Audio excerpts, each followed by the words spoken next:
a todos. Espero que recién cuando hice la invocación estuviese el micrófono abierto, porque yo lo había abierto, pero después lo encontré cerrado, así que espero que haya sido un gusto estar con ustedes.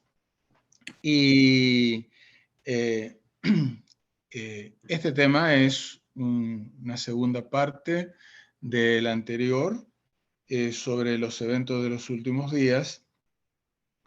Y es cierto que a mucha gente le causa temor todo esto.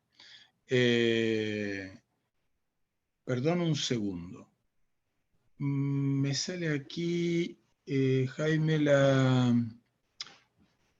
que está siendo grabado, no importa, ¿cierto? Yo le doy... ahí. Yo estoy grabando, hermano, tranquilo, yo estoy grabando. No, correcto. Lo que quería estar... Salió en inglés y yo el inglés prácticamente no lo manejo. Entonces quería estar seguro de que no iba a tocar lo que no correspondiera. Okay. Decía que en estos días, con todo lo que está aconteciendo, está todo, hay mucha gente hablando de lo mismo y estamos todos de acuerdo con que es principio de dolores todo esto y que ya estamos sobre el fin del fin. Y entonces esto genera temor. Muchos ni siquiera quieren escuchar hablar de este tipo de cosas. Por eso yo he tratado de ver estas señales y estos eventos desde una perspectiva distinta. Y el título es No temas, porque todo lo que va a acontecer está bajo el dominio y el gobierno de Dios. Dios nos dejó su arco iris para recordarnos qué cosas iba y qué cosas no iba a hacer. Y nos está recordando todo el tiempo que estamos en sus santas manos y que todo lo que haga va a ser para gloria y honra de su nombre, pero para salvación de nosotros. Así que la pregunta es, ¿tienen miedo? Y es lógico tener en cuenta ese temor. Pero ¿cuál es el límite?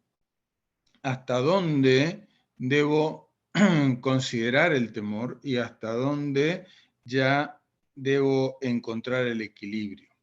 Entonces vamos a volver a la lectura bíblica. Allí está hablando de Jonás. Sabemos lo que pasó. Dios se dirige a Jonás y le dice que se levante y que vaya a Nínive. Jonás, sabiendo que no se puede esconder de Dios, no obstante decide, porque a veces somos bastante tercos, decide irse al lado opuesto de lo que Dios está pidiéndole. Sabemos cuál es el relato, cómo termina, y llega, el pez lo toma y lo deposita allí en la orilla, en la costa, y para su sorpresa no solamente no se alejó de donde quería, sino que fue llevado más rápidamente. Entonces saltamos la historia que la conocemos y vamos al capítulo 3, versículo 1, y dice que vino nuevamente palabra de Jehová a Jonás por segunda vez. Nuevamente Dios le dice que se levante, que vaya a Nínive y deja bien en claro, vas a proclamar el mensaje que yo te diré. Se predica lo que Jehová manda, cuando Él lo manda, como Él lo manda. Y creo que ese es el límite a todas las consideraciones que podemos hacer sobre el tema. En el versículo 3 dice que se levantó Jonás y fue a Nínive conforme a la palabra de Jehová y predicó. Y en el versículo 4 dice que predicaba diciendo, de aquí a 40 días será destruida, Nínive será destruida. En una oportunidad alguien me dijo, no, pero Dios le dijo, si no se arrepienten. Y esto no hace mucho. Y no hay ninguna parte donde diga si no se arrepienten. Y el mensaje entonces ¿Por qué hace falta ponerle el si no se arrepiente? Porque así dicho, en 40 días Nínive será destruida, es un mensaje absolutamente negativo. No obstante, lo que llama la atención es que dice que los hombres de Nínive creyeron a Dios. Una persona, 3 días con el mensaje de Dios,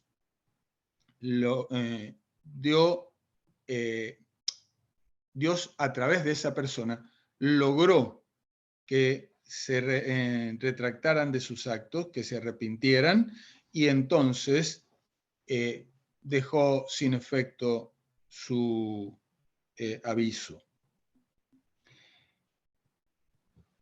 Dios no se equivoca. No nos toca a nosotros definir qué parte del mensaje se da. No, de esto no hablemos porque la gente entonces no va a venir. Hermanos, la gente va a responder a la obra del Espíritu Santo más que a nuestra predicación. Cuando el Espíritu Santo pueda estar predicando a través nuestro, la gente va a responder, no importa qué tan dura sea la verdad que puedan recibir. El enemigo sabe qué es lo que no tenemos que hacer para que le convenga a él. Y Dios sabe que el enemigo va a buscar aterrarnos, y por eso nos dijo en Salmo 91:5, no temerás el terror nocturno, ni saeta que vuele de día, ni pestilencia que ande en oscuridad, ni mortandad que en medio del día destruya. Caerán a tu lado 1000 y 10.000 a tu diestra, mas a ti no llegará. En Filipenses 4:13 nos dice, todo lo puedo en Cristo que me fortalece. ¿Le creemos a Dios? Entonces no hay nada que temer. El Todopoderoso está con nosotros. ¿Estoy diciendo que no va a pasar nada? ¿Que va a ser fácil? No, para nada. Digo como en Romanos 8:31, Dios es por nosotros, ¿quién contra nosotros? Los momentos que vienen, los que están próximos a acontecer, van a ser duros, porque así dice el Señor que es, pero no van a ser más duros que lo que podemos soportar, y solamente Dios lo permite porque quiere salvarnos, es para nuestro bien. Hay cosas que a veces no entendemos, pero el que no la entendamos no significa que no sean para nuestro bien. Hay cosas que no nos gustan, pero que no nos guste no significa que no es para nuestro bien. En Juan 14:29 dice, y ahora os lo he dicho antes, que suceda para que cuando suceda, creáis. Si nosotros debemos estudiar diligentemente todas estas señales, porque entre otros motivos, el Señor dice que nos van a dar certeza, que nos van a fortalecer la fe, porque cuando acontezcan las cosas que Dios nos dice que va a pasar, nos va a dar la certeza no solo de que Él existe, sino que está en el dominio de todo y es el único que conoce todo y sabe cómo solucionarlo. Leo una cita de Primeros Escritos, dice, en este tiempo de sellamiento, Satanás está valiéndose de todo artificio para desviar de la verdad presente el pensamiento del pueblo de Dios y para hacerlo vacilar. Es decir, nos está proponiendo a través de la televisión, de las películas, de todas las cosas que hace, creer que Él tiene tanto poder como Dios y que nos va a hacer más daño del que realmente puede, porque Dios le pone límites como lo hizo con Job. En Testimonio para los Ministros dice, hablando de las trampas de Satanás, dice, a medida que el pueblo de Dios se acerca a los peligros de los últimos días, Satanás sostiene ferviente consulta con sus ángeles en cuanto al plan de mayor éxito para derribar su fe. Por lo tanto, dirige a sus ángeles para que coloquen trampas especialmente destinadas a los que esperan la segunda venida de Cristo y se esfuerzan por guardar todos los mandamientos. Y entonces Dios le muestra a su sierva ese concilio y le hace escuchar lo que están diciendo, y acá está hablando el enemigo. Dice, el pueblo es un resumen. El pueblo acepta las explicaciones de las escrituras que hacen sus pastores y no investiga directamente. Por lo tanto, actuando por medio de los ministros, puedo controlar a la gente a mi voluntad. Hermanos, es indispensable que cada uno escuche y escudriñe y busque en oración entender lo que está escuchando y viendo, la información que llega de parte de Dios. Sigue él diciendo, debemos ejercer toda nuestra sabiduría y sutileza para engañar y entrampar a los que honran el verdadero sábado. Podemos separar a muchos de Cristo por la mundanalidad, la concupiscencia y el orgullo. Se pensarán seguros porque creen la verdad, pero la complacencia del apetito o de las bajas pasiones que confundirá el juicio y destruirá la discriminación, producirá su caída. Y para mí no cabe duda de que esta cita o esta referencia a la que él está haciendo, está diciendo lo mismo que dice el Señor en el mensaje a la Odisea. Tú crees que eres rico y te has enriquecido. Se van a sentir seguros y entonces cuando se sientan seguros, allí nosotros los entrampamos. Sigue diciendo, debemos estar presentes en todas sus reuniones, especialmente en sus grandes asambleas. Nuestra causa sufrirá mucho y debemos ejercer gran vigilancia y emplear todas nuestras artes seductoras para impedir que las almas escuchen la verdad y se impresionen con ella. Tendré sobre el terreno como agentes míos a hombres con falsas doctrinas mezcladas con suficiente cantidad de verdad como para engañar a las almas. Tendré también incrédulos presentes que expresarán dudas con respecto a los mensajes de amonestación que envía el Señor a su iglesia. Si el pueblo lee y cree estas admoniciones, podemos tener poca esperanza de vencerlo. ¿Verdad? En mentiras que tienen una base de verdad y que nos hace creer que es correcta la mentira. Escudriñen, hermanos. Dice, y por fin los aseguraremos en nuestras filas. Dios no permitirá que sus palabras sean despreciadas impunemente. Si podemos mantener a las almas engañadas por un tiempo, la misericordia de Dios será retirada y Él las entregará a nuestro dominio. Lo que está haciendo el enemigo es distraernos para que perdamos el tiempo y que cuando vengamos a darnos cuenta de los errores, entonces ya sea tarde para nosotros. Sigue diciendo, debemos causar distracción y división, debemos destruir su ansiedad por sus propias almas, que no se preocupen más por si son o no salvos, por si están bien, por confesar sus pecados, dice, e inducirlos a criticar, a juzgar y a condenar y condenarse mutuamente, a albergar egoísmo y enemistad. Por estos pecados, Dios nos eliminó de su presencia y todos los que sigan nuestro ejemplo se harán frente a una suerte similar.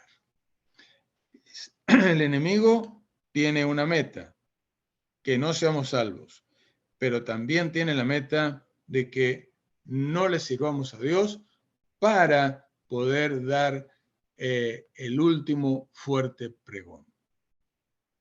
En este trabajo, este es el trabajo de Satanás y sus ángeles hoy.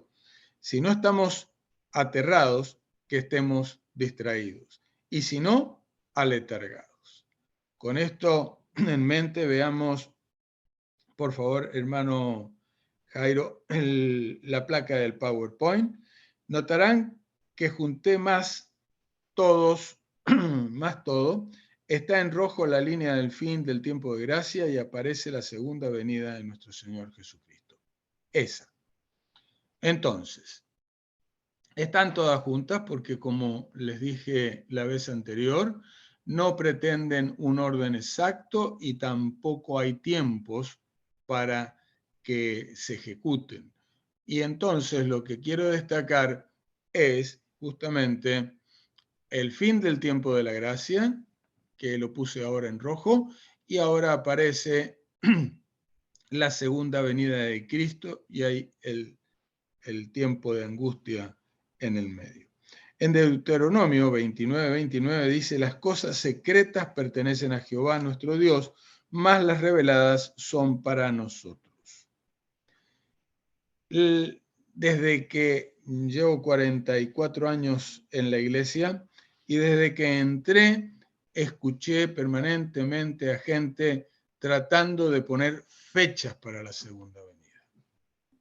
Y resulta que la fecha de la segunda venida, Dios no la da simplemente porque no la necesitamos, porque no es trascendente en el sentido de nuestras decisiones.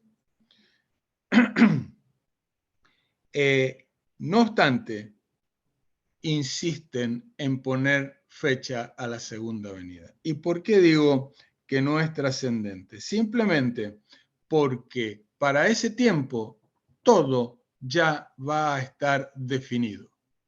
El tiempo que nos debe preocupar es el fin del tiempo de la gracia. Por eso lo puse en rojo. Porque hasta allí tenemos existe la posibilidad de decidir a favor de Cristo y que Él puede interceder por nosotros.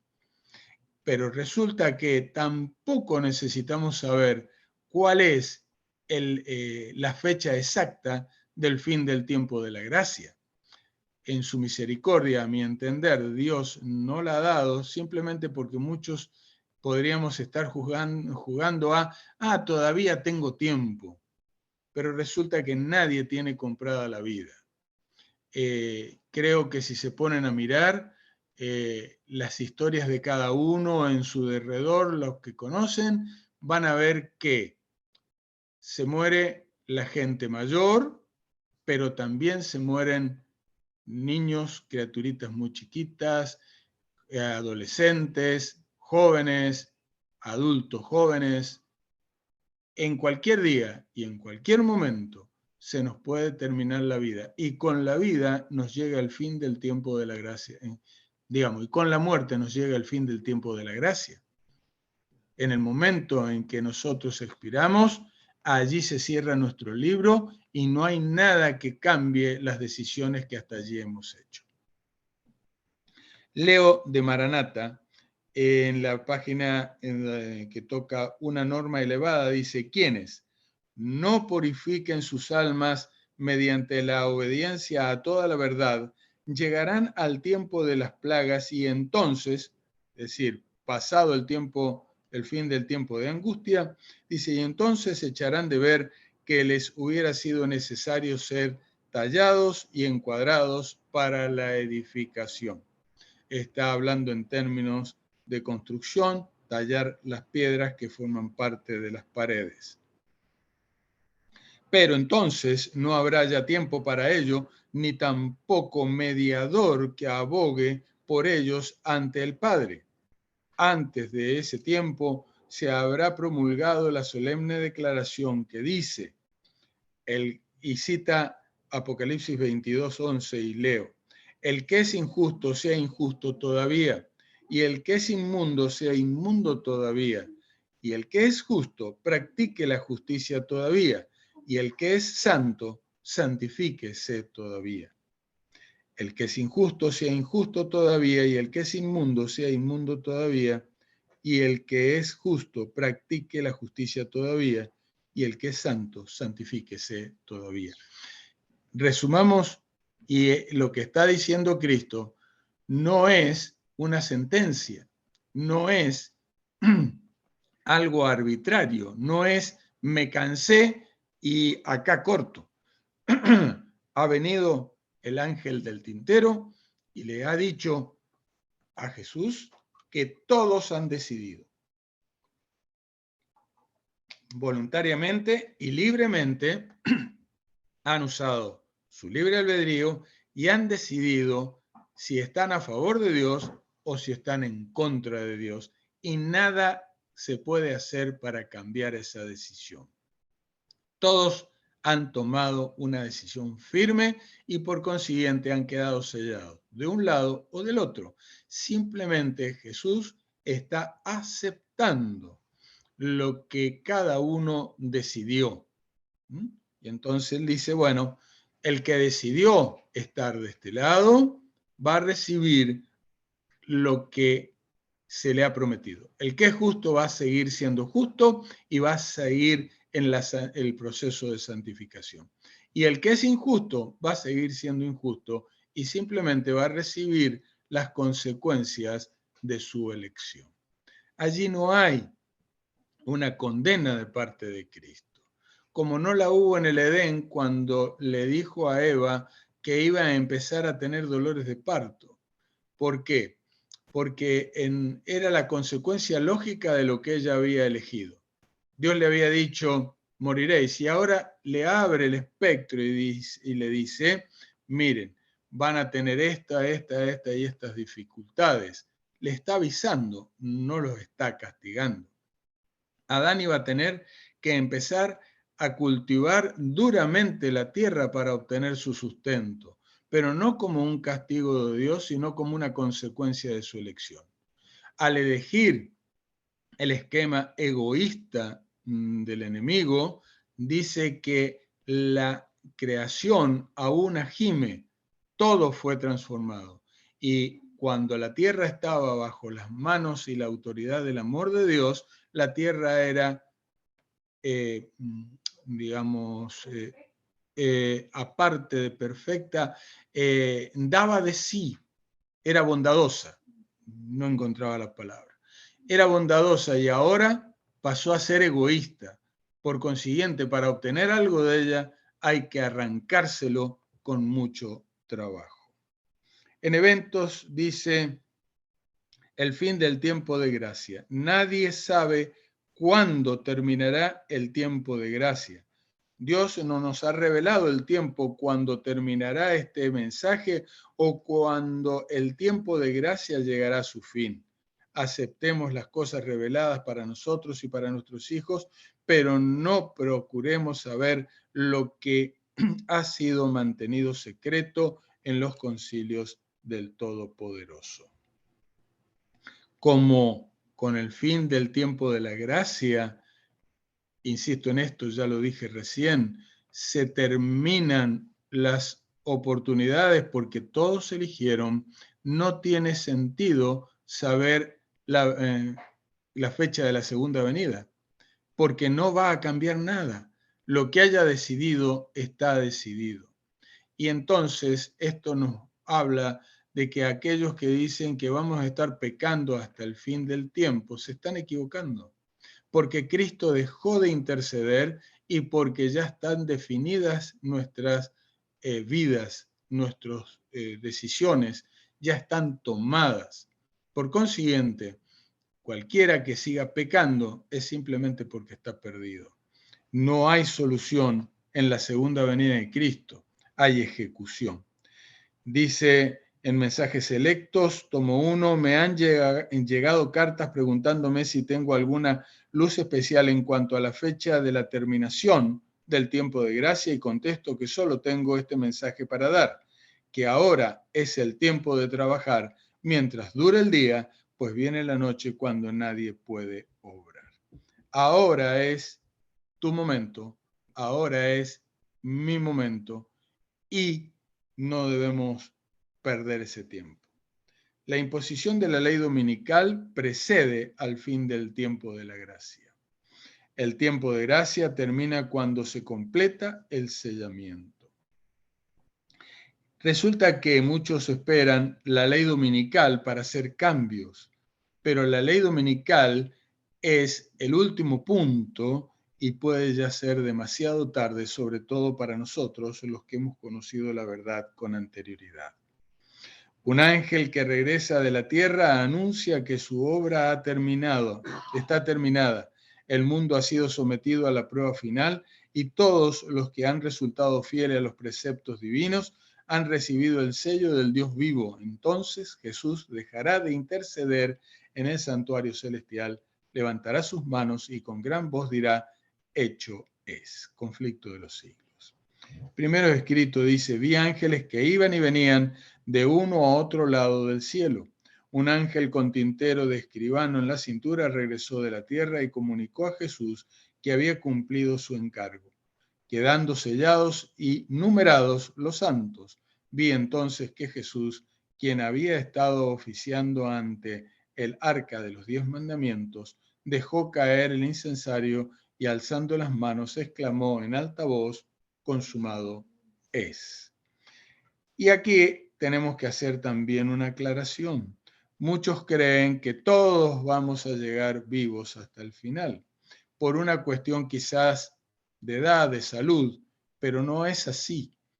Solo van a llegar vivos y van a pasar vivos el fin del tiempo de la gracia un grupo que es muy pequeño, que son los 144.000. Todos los demás van a haber sido llamados, salvos me estoy refiriendo, van a haber sido llamados por Dios en su misericordia al descanso. Entonces vi que los 4 ángeles dejaron de retener los 4 vientos, y vi hambre, pestilencia y espada. Nación se levantó contra nación, y el mundo entero entró en confusión. Esto se refiere a el momento posterior al fin del tiempo de gracia, donde comienzan las plagas. Queda, por así decirlo, solamente un momento de tiempo. Todavía los 4 vientos son retenidos hasta que los siervos de Dios sean sellados en sus frentes. Entonces las potencias de la tierra ordenarán sus fuerzas para la última gran batalla. El tiempo de gracia terminará repentina e inesperadamente. Cuando Jesús cese de interceder por el hombre, los casos de todos estarán decididos para siempre. Termina el tiempo de gracia. Las intercesiones de Cristo cesan en el cielo. Este tiempo llega finalmente sobre todos en forma repentina, y aquellos que han descuidado la purificación de sus almas mediante la obediencia a la verdad son encontrados dormidos. No es que nuestro amante Señor nos quiere sorprender, sino que como hemos dejado de velar y en muchos casos podemos estar dormidos, entonces la conclusión nos llena de sorpresa, pero no es la intención de Dios sorprendernos. Por eso, si prestamos atención a todas las señales que Dios nos está dando, no nos puede sorprender. Sabemos que está a las puertas, no sabemos cuánto tiempo exactamente falta, pero si estamos despiertos, no nos va a sorprender. Antes del diluvio, después que Noé hubo entrado en el arca, Dios le encerró en ella, dejando fuera a los impíos, pero por espacio de 7 días el pueblo, no sabiendo que su suerte estaba decidida, continuó en su indiferencia, en su indiferente búsqueda de placeres y se mofó de las advertencias del juicio de la amenaza. Así, dice el Salvador, será también la venida del Hijo del Hombre. Hermanos, nuestra función es predicar con nuestro ejemplo. Y muchos se van a burlar, no van a escuchar, van a desacreditarnos, van a hacer todo lo que puedan en contra. Pero eso les va a servir de condenación. La actividad humana después del fin del tiempo de gracia, es decir, ¿qué pasa con los que pasaron vivos? Los justos y los impíos continuarán viviendo en la tierra en un estado mortal. Los hombres seguirán plantando y edificando, comiendo y bebiendo, inconscientes todos ellos de que la decisión final e irrevocable ha sido pronunciada en el santuario celestial. Conflicto de los siglos. El trigo y la cizaña crecen juntamente hasta la siega. En el cumplimiento de los deberes de la vida, los justos serán puestos en contacto con los impíos hasta el mismo fin. Los hijos de la luz están esparcidos entre los hijos de las tinieblas para que todos puedan ver el contraste. Y esto es a pesar de que ya no hay posibilidad de cambio. Me está hablando del tiempo que va entre el fin de la gracia y la segunda venida de Cristo. Ya no hay cambios, ya no hay posibilidades. No obstante, Dios nos permite servirle para que la gente, los impíos, puedan, quedar sin ningún argumento respecto a su perversa decisión. Cristo declaró que cuando Él venga, algunos miembros de su pueblo que lo esperan estarán ocupados en transacciones comerciales. Algunos estarán sembrando en el campo, otros recogiendo la cosecha y otros moliendo en el molino. Simplemente se está refiriendo a gente que creyó estar en la verdad, que se sintió rica y enriquecida y que de ninguna cosa tenía necesidad, que pasó el fin del tiempo de la gracia y ni siquiera se dio cuenta de que está perdida. Carta 66 fue eso. Y en el manuscrito 15 dice, cuando en nuestro mundo todo sea actividad febril, inmersa en la ambición egoísta de ganancia, Jesús vendrá como ladrón. Cuando los que profesan ser el pueblo de Dios se unan con el mundo, viviendo como Él vive y compartiendo sus placeres prohibidos, cuando el lujo del mundo se vuelva el lujo de la iglesia, cuando las campanas repiquen a bodas y todos cuenten en perspectiva con muchos años de prosperidad mundana, entonces, tan repentinamente como el relámpago cruza el cielo, se desvanecerán sus visiones brillantes y sus falaces esperanzas. Esta cita no me permite pensar en otra cosa que en la parábola en la que Jesús está hablando del rico que ve una inmensa cosecha, destruye sus lugares de conservación, los hace más grandes y ahora le dice, se dice a sí mismo, alégrate alma mía porque tienes riqueza para muchísimos años, y el Señor dice, oh, no sabes que esta noche ya pierdes la vida. Los hombres estarán totalmente absortos en los negocios. Cuando Lot amonestó a los miembros de su familia en cuanto a la destrucción de Sodoma, no prestaron atención a sus palabras, sino que lo consideraron como un fanático extremista. La destrucción que vino los encontró desapercibidos. Así será cuando Cristo venga. Agricultores, negociantes, abogados, comerciantes estarán absortos en cuanto a los negocios y el día del Señor vendrá sobre ellos como un lazo. No es posible transferir el carácter. ¿Se acuerdan en la parábola de las 10 vírgenes? Las 5 fatuas le dicen, denos de su aceite. Y el aceite representa al Espíritu Santo. La relación con el Espíritu Santo es personal. Voy a tener aceite si lo busco hoy, porque hoy es el tiempo oportuno. El Señor viene con poder y gran gloria, entonces separará completamente a los justos de los impíos, pero el aceite no podrá ser transferido en ese momento a las vasijas de los que no la tienen. Entonces se cumplirán las palabras de Cristo. 2 mujeres estarán moliendo juntas, la una será tomada y la otra dejada. 2 estarán en el campo, el uno será tomado y el otro dejado. Los justos y los impíos deben estar relacionados en la obra de la vida, pero el Señor lee el carácter. Él discierne a los que son hijos obedientes, a los que respetan y aman sus mandamientos. Así como Jonás, no pensemos que podemos ocultarle algo a Dios.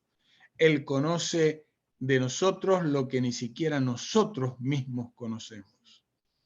Él sabe todo lo que hay en nuestra mente, lo que nosotros tenemos consciente y lo que tenemos inconscientemente en nuestra mente, pero dirige nuestras vidas.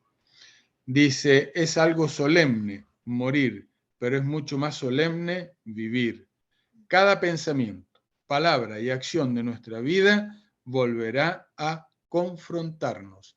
Es decir, será vuelta a poner frente a nuestros ojos. Tendremos que seguir siendo durante toda la eternidad lo que nos hayamos hecho durante el tiempo de gracia. La muerte provoca la disolución del cuerpo, pero no produce cambio alguno en nuestro carácter, ni lo cambia tampoco la venida de Cristo. Tan solo lo fija para siempre sin posibilidad de cambio. Hermanos, hay otras citas que no he puesto, pero voy a hacer un pequeño resumen y voy a comentar al respecto. La vida eterna será una vida de crecimiento donde vamos a ir comprendiendo cada vez mejor el plan de salvación, el amor de Dios y todos los temas que Dios tiene para revelarnos. Pero cada uno va a partir de donde entró en el cielo. Es decir, lo que la cita anterior me está diciendo es, si yo me esforcé poco en conocer, en entender, en saber quién es mi Dios, cómo es, qué puedo esperar, qué no puedo esperar, quizás pude entender lo básico para ser salvo, pero voy a partir del punto básico. Los que tuvieron mejor relación con Dios y le permitieron en ser enseñados, ser instruidos en todas las cosas del Señor, en mayor medida van a partir de allí. Y siempre va a haber esa diferencia. Eternamente va a haber esa diferencia porque no va a haber un curso de equiparación. Vamos a ir aprendiendo todos los días, todo el tiempo, un poco más de nuestro Señor y sus verdades y toda esa sabiduría que Él tiene.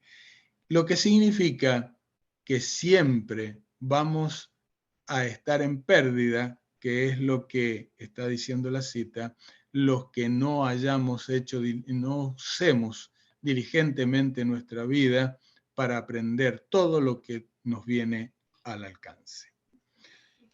Hay quienes piensan, justamente creyendo que Dios es amor y se olvidan de su justicia, que hay otro tiempo de gracia, que hay otro tiempo de oportunidad. Y dice el título, otro tiempo de gracia no convencería a los malvados. Sería inútil. No decidieron ahora, cuando tuvieron todo el tiempo. No lo van a decidir, aunque se le dé más tiempo. Tenemos que aprovechar al máximo nuestras oportunidades presentes. No se nos dará otro tiempo de gracia en el cual prepararnos para el cielo. Esta es nuestra única y última oportunidad para formar caracteres que nos harán idóneos para el futuro hogar que el Señor ha preparado para todos los que son obedientes a sus mandamientos. Hermanos, el Señor Jesucristo pagó en la cruz por algo que nosotros no podemos pagar, por la condena a muerte que los pecados nos han producido. Pero también pagó por el derecho a transformarnos y hacernos idóneos para la vida eterna. Y es eso lo que está queriendo hacer ahora y no debemos perder más tiempo. Hermanos, ruego al Señor que nos dé la sabiduría para tomar la buena parte, que nos dé la sabiduría para clamar por la obra del Espíritu Santo, no para salir a hacer milagros, sino para que el Espíritu Santo haga sus milagros en nuestra vida, los milagros de transformación de nuestro carácter. Es mi deseo y oración en esta mañana. Amén.